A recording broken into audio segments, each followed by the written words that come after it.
kompleks. Ya. Tadi saat kita menuliskan bilangan kompleks, itu kan kita tuliskan dengan sesuatu ditambah sesuatu J. Kan seperti itu. Nah, representasi seperti itu sering dikatakan sebagai representasi kartesian atau rektangular, karena dia menunjukkan dia di posisi bidang kompleks kartesian ini, ya, di mana yang mendatar kita sumber real, yang vertikal kita sumber imajiner, posisinya di mana? Ya. Ini adalah representasi rektangular. Tetapi kalau kita lihat titik ini, ya, posisi titik ini, selain kita representasikan dengan bentuk ini, ya, Z dalam kurung X, Y, ya, jadi posisinya jika dilihat dari sumbu X dan sumbu Y, X ini real, ya, Y-nya ini imajiner. Bisa juga kita tunjukkan dengan, nah ini, ya. Jadi posisi yang sama itu kita bisa tunjukkan dengan X, Y tadi, atau bisa juga kita tunjukkan bahwa titik ini adalah titik yang terletak sejarak atau sejauh R satuan waktu, bukan satuan waktu ya, R satuan, dan posisinya itu dari sumbu real positif itu membentuk sudut sebesar alfa derajat. Oke. Jadi bilangan Z yang tadi itu, ya, itu selain kita tunjukkan dengan X plus Y tadi, kita bisa tunjukkan dengan R, ini adalah posisi jauhnya dari ini, ya, titik origin, dan sudut yang dibentuknya dari sumbu real positif. Nah, ingat melihat sudutnya itu dari sumbu real positif. Gitu ya. Nah, sehingga kalau misalkan posisinya tepat di sumbu imajiner, sudutnya berapa itu? Coba saya ingin feedback, ya. Ada yang mau mencoba kalau misalkan posisinya itu pas di sini nih. Sudutnya berapa? Yuk, ada yang mau ini mencoba, ya. Supaya saya tahu bahwa ada yang aktif gitu, ya. Mungkin Mas Bastian. Nah, coba. Ji, Bu. Nah, kalau di sini sudutnya berapa, Mas? Posisinya? Ya, yang mana, Bu? Yang ini nih, yang pas 90. Nah, ya. Oke, berarti masih ada yang mengikuti, ya. Oke, Ya, Bu. posisinya 90 derajat. Kalau di sini ya berarti 180 derajat. Jadi sumbunya itu positif, ya, dengan cara mengukurnya dari sumbu real, ya, dari sumbu real positif.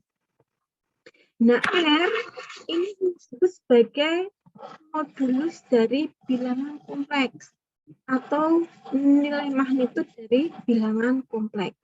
Nah, jadi R dan Z nilai mutlak ini namanya modulus atau magnitud. Sehingga bilangan kompleks bisa kita tuliskan saja dengan magnitudnya dan sudut yang dibentuknya. Oke. Nah, kalau misalkan tadi kita sudah punya bilangan kompleks dalam bentuk yang seperti ini.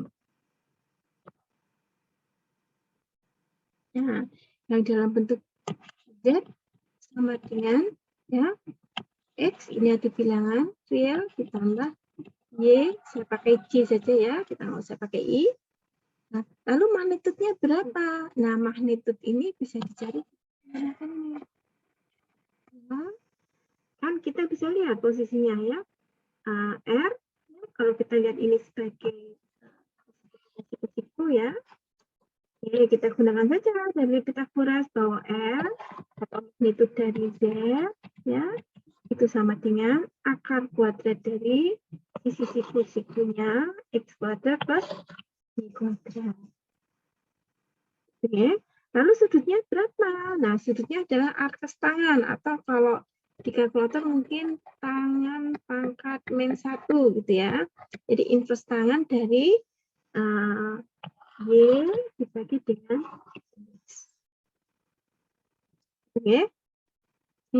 Jadi kita punya representasi dalam rektangular, kita punya representasi dalam bentuk polar. Ini namanya bentuknya polar, ya, atau polar itu sudut, ya, kutub, ya. Ada yang mengatakan ini representasi kutub, ya, ada yang mengatakan representasi polar, sama saja, ya. Kemudian ada juga kita tuliskan dalam representasi yang trigonometrisnya yang ini. Ya, karena kita tahu ya dalam sudut dengan menggunakan ini ya, ini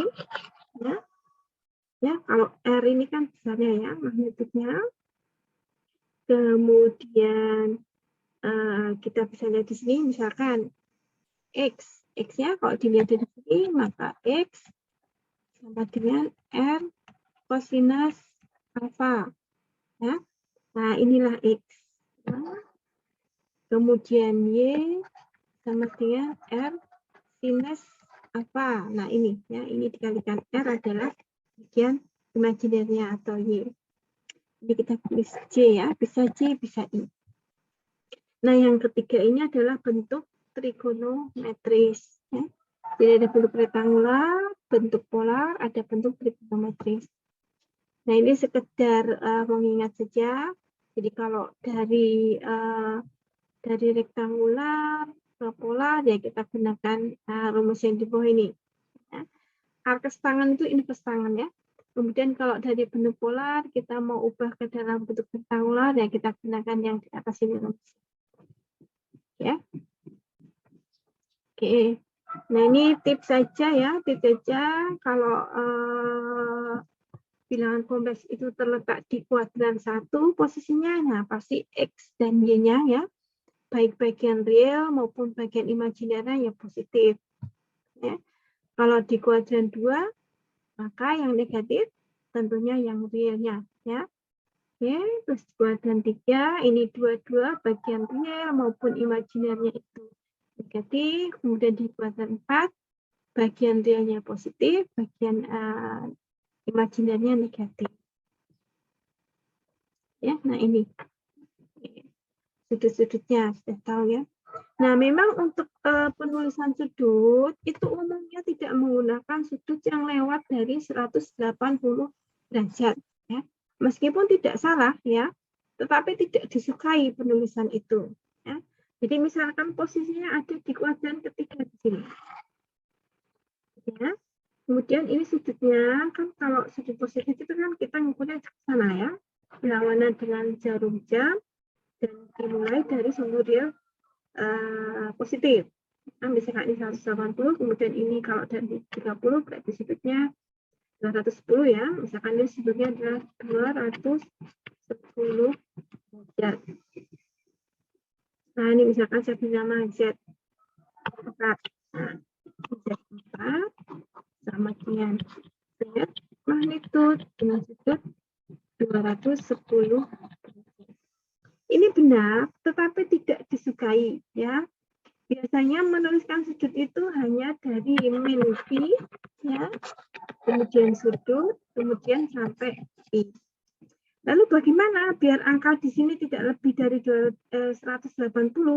Nah, kita mengukurnya dari sumbernya tapi tidak berlawanan arah dengan jarum jam, tapi searah dengan jarum jam. Nah, tapi kalau kita menuliskan searah dengan jarum jam, itu kita tidak menuliskan nilai sudut tadi dalam nilai positif, tapi dalam nilai negatif. Sudutnya, nah ini diukur dari sini, negatif 90, ya, ditambah negatif 60, jadi min 150. Oke, demikian ya. Jadi ini nilai yang sama ya, ini nilai yang sama.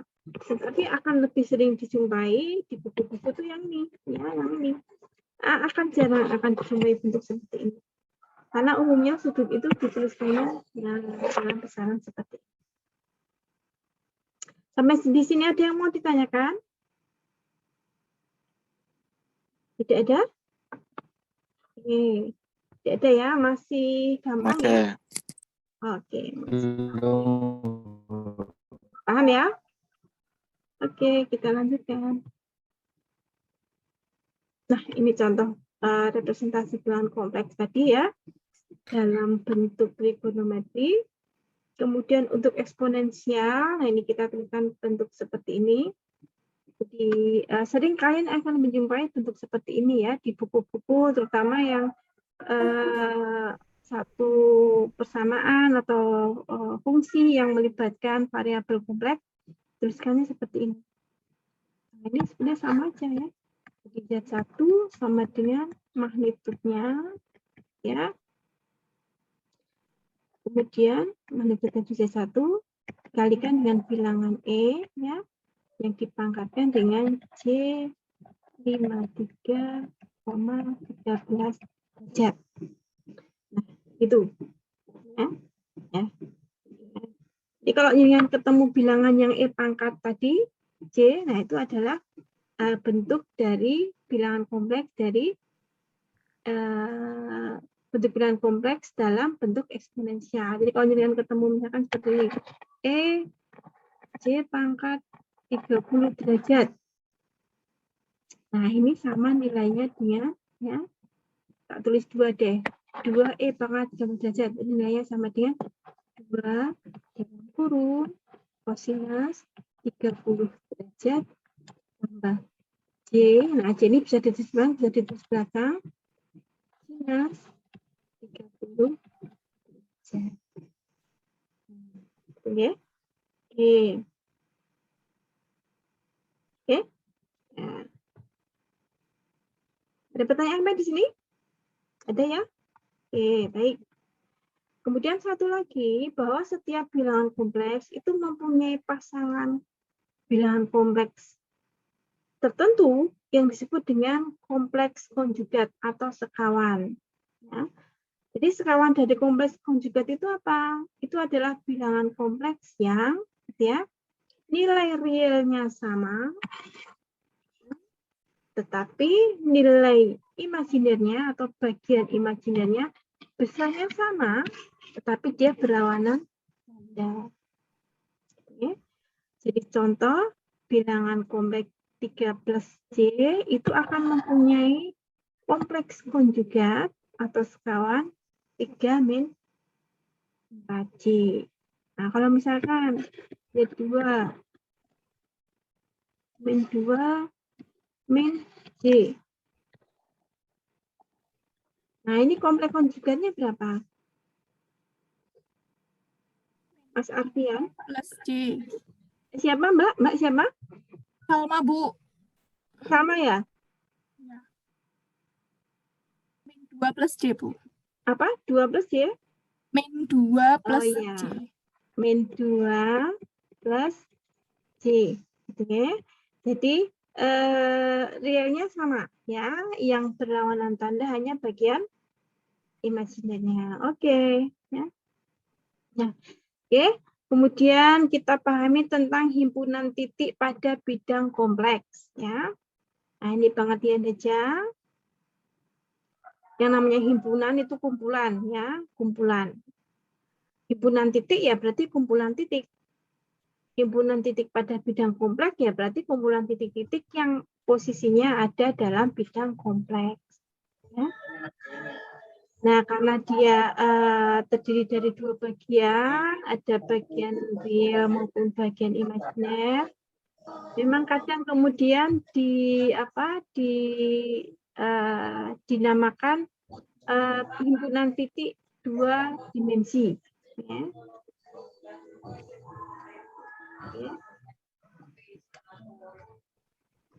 Ya, mohon dihitung ya, mohon ini dulu ya, di mute dulu kalau belum perlu ini ya, belum perlu berinteraksi. Oke. Nah,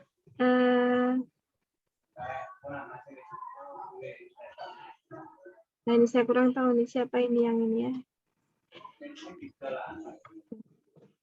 Nah, beberapa definisi yang perlu kita pahami ya, nanti kita pakai di belakang-belakang. Yang pertama adalah kumpulan titik namanya himpunan titik berdimensi 2 ya.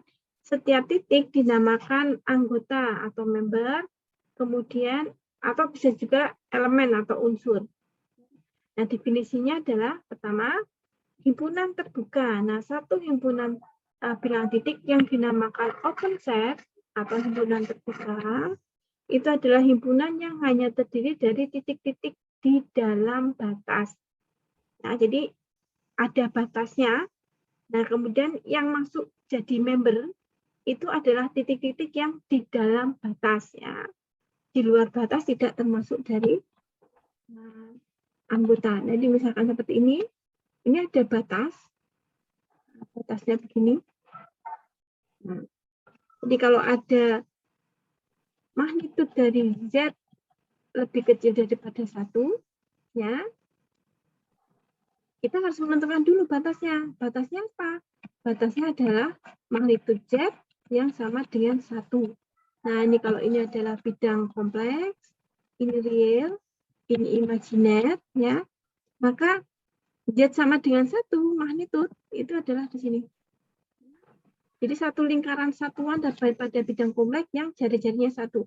Jadi ke sana 1, ke sana 1, ke sana 1, kan begitu ya. Jadi setiap titik di dalam lingkaran ini nilainya magnitudnya akan sama dengan 1. Nah, kalau yang disebut dengan himpunan terbuka, maka ya kita buat batasnya dulu, yang lingkaran seperti ini tadi ya. Batasnya itu yang ini, ya, yang sama dengan 1. Nah, untuk himpunan yang lebih kecil daripada 1 itu adalah semua titik yang ada di sini. Ya, jadi semua nilai Z yang ada di titik di sini, yang apa? Yang nilainya memenuhi, nah ini lebih kecil daripada 1. Yang magnitudnya lebih kecil daripada 1. Jadi nilai Z di sini, ini anggota himpunan. Nilai Z di sini, anggota dan seterusnya. Ya. Tetapi untuk titik-titik yang letaknya pas di dalam batas tadi, yang lingkaran tadi, itu tidak merupakan member ya, bukan merupakan anggota.